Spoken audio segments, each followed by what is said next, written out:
ओम नमः शिवाय। ओम नमः शिवाय। ओम नमः शिवाय। ओम नमः शिवाय। ओम कर्पूरगौरं करुणावतारं संसारसारं भुजगेन्द्रहारं सदा वसन्तं हृदयारविन्दे भवं भवानी सहितं नमामि। भवं भवानी सहितं नमामि। भवं भवानी सहितं नमामि। एक बार भगवान शंकर माता पार्वती के साथ कैलाश पर्वत पर बैठे हुए थे। बाबा भोलेनाथ पार्वती के साथ कैलाश पर्वत पर बैठे हुए थे। बैठे बैठे अकस्मात प्रभु श्री राम का ध्यान आया, ध्यानास्थ हो गए और ध्यानास्थ होकर सीधे ब्रह्मलोक ब्रह्म सभा में पहुंच गए। भगवान शंकर कैलाश पर्वत पर बैठे बैठे ब्रह्म सभा में ब्रह्मलोक पहुंच गए। ब्रह्मलोक पहुंचकर भगवान शिव ने देखा ब्रह्मा जी जितने भी देवता हैं सारे देवताओं को ब्रह्मा आदेश दे रहे हैं। सारे देवताओं को ब्रह्मा जी आदेश दे रहे हैं कि जाओ पृथ्वी पर अयोध्या में भगवान प्रभु श्री राम का अवतरण होने वाला है। परम ब्रह्म परमेश्वर का अवतार होने वाला है। तुम सब बानर और भालू का रूप धारण कर करके तैयार रहो, प्रभु की सेवा में लगना है। भगवान शंकर ये खोजते रहे कि ब्रह्मा भी हमें भी आदेश दे, ब्रह्मा जी हमको भी आदेश दे कि मैं भी बंदर या भालू का रूप धारण करूं। सारे देवताओं को तो कहते हैं बानर भालू रूप धरि धरि, अरे बंदर और भालू का रूप धारण कर करके तुम लोग जाओ, प्रभु श्री राम का अवतार होने वाला है, उसमें प्रभु का सेवा करना, प्रभु के सेवा का सौभाग्य प्राप्त करना, धन्य हो जाना। भगवान शंकर जी अपनी इच्छा करते रहे कि ब्रह्मा जी अब हमको आदेश दे रहे हैं, हमको आदेश दे रहे हैं, किंतु ब्रह्मा जी ने शंकर को कोई आदेश नहीं दिया। ब्रह्मा जी ने क्यों शंकर जी को कुछ नहीं कहा? शंकर जी तो रुष्ट हो गए, शंकर जी नाराज हो गए। यद्यपि कैलाश पर्वत पर माता पार्वती के साथ बैठे हैं, लेकिन ध्यान में है प्रभु के, और ध्यान में ध्यानास्थ होकर ही समाधिस्थ अवस्था में वो ब्रह्मलोक पहुंच चुके थे। ब्रह्मा जी जब सारे बंदरों भालुओं का रूप धारण करने के लिए देवताओं को आदेश दिया, शंकर जी इच्छा करते रहे हमें भी आदेश दें, ब्रह्मा जी हमें भी आदेश दें, किंतु ब्रह्मा ने आदेश क्यों नहीं दिया? इसलिए कि शंकर जी तो समकक्ष हैं, अपने समकक्ष को, अपने मित्र को या अपने बराबरी को भला कोई आदेश कैसे दे सकता है? इसलिए ब्रह्मा ने आदेश नहीं दिया शंकर जी को, और शंकर जी रुष्ट हो गए।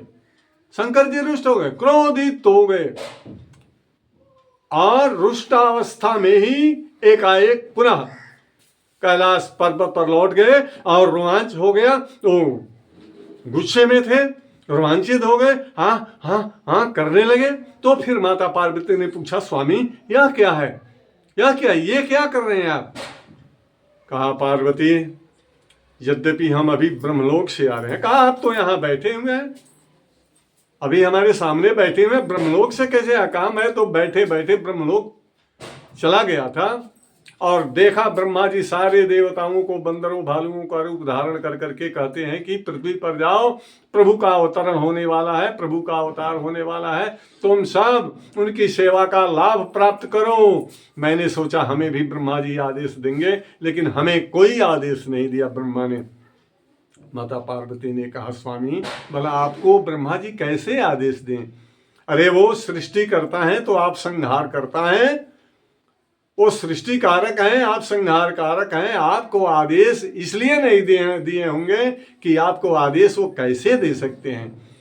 कहा नहीं मुझे आदेश देना चाहिए, कहा नहीं इसीलिए आपको नहीं दिया होगा। कहा ठीक है नहीं आदेश दिया हो हमको तो मैं भी बंदर का रूप धारण करूंगा, मैं भी बंदर का रूप धारण करूंगा और बंदर का रूप धारण करके अवश्य अपने प्रभु श्री राम के कार्य में संलग्न होऊंगा और प्रभु श्री राम का सेवा शुश्रूषा करूंगा। माता पार्वती ने कहा कि बंदर का रूप आप धारण करेंगे? कहा रे भाई आप तो 10 रुद्र हैं और आप बंदर का रूप धारण करके क्या करेंगे? कहा ब्रह्मा जी बता रहे थे देवताओं को कि प्रभु का अवतार होने वाला है, माता जानकी चोरी जाने वाली है, रावण हरण करने वाला है, इसलिए रावण पर चढ़ाई करना, प्रभु की सेवा करना, मदद करना, सहायता सहयोग करना। मुझे कुछ नहीं कहा, मैं अवश्य ही रावण को मारूंगा अगर माता जानकी को हरण करके ले गया तो।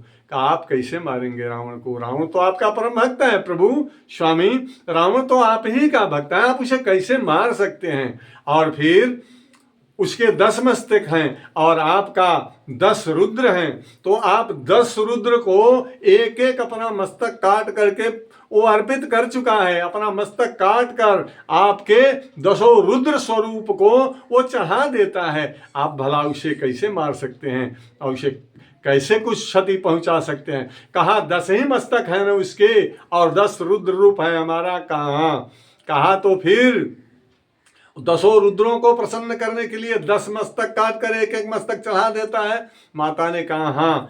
कहा फिर तो मैं 11वें रुद्र के रूप में अवतार ग्रहण करूंगा और बंदर रूप में मैं प्रकट होऊंगा। बंदर रूप में प्रकट होकर अवतार लेकर मैं 11वें रुद्र से रावण का विनाश करूंगा। बोलिए शंकर भगवान की जय। तो 10 रुद्र को 10 मस्तक चढ़ाता था, इसलिए 11वें रुद्र के रूप में भगवान ने, शंकर ने स्वयं अवतार लिया।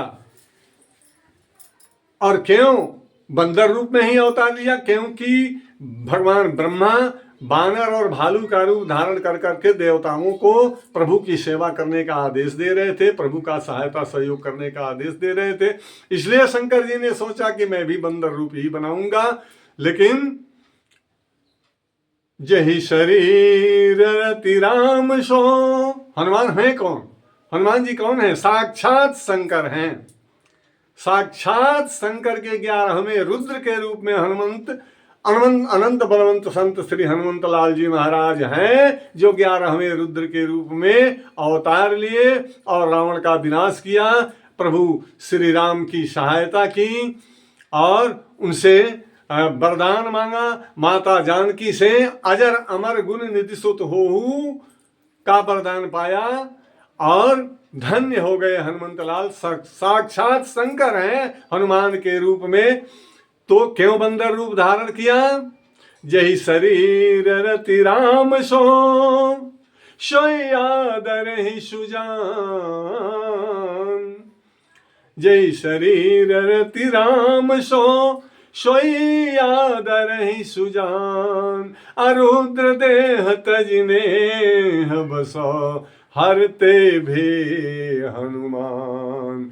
रुद्र देह तजने बस, हरते भे हनुमान। जिस शरीर से भगवान के चरणों में प्रेम हो जाए, चाहे कोई भी शरीर हो, 84 लाख जोनियों में, चाहे जिस जोनी में आपका जन्म हो, और जो शरीर भगवान प्रदान किए हैं, और उस शरीर से अगर भगवान का दर्शन हो जाए, भगवान से रति हो जाए, भगवान से प्रेम हो जाए, तो धन्य है वह शरीर, धन्य है वह शरीर कि जय शरीर रति राम सो सोई आदर। वही शरीर आदरणीय है, वही सम्माननीय है, वही पूजनीय है, वही स्मरणीय है, वही अविस्मरणीय शरीर है जिससे भगवान राम के चरणों में प्रेम हो जाए।